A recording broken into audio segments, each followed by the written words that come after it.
అనేకులను ప్రభువు వైపు త్రిప్పటానికి నీ నాలుకను వాడు. నీ నాలుక ద్వారా దేవుడు మీ కుటుంబాలకు జీవమును కలగ చేయునుగాక. హల్లెలూయా.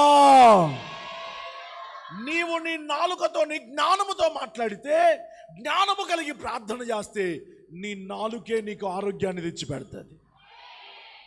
ఆరోగ్యం కావాలన్న వాళ్ళు చేతులు ఎత్తండి. అందరికీ కావాలిగా, అందరికి కావాలండి. సామెతలు 12:18 చదవండి. సామెతలు 12:18.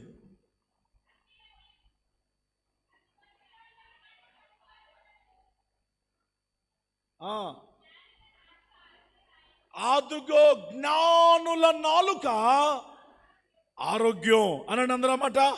జ్ఞానుల నాలుక ఆరోగ్యదాయకం. మంచి మాటలు నీకు ఆరోగ్యాన్ని కలగజేస్తాయి.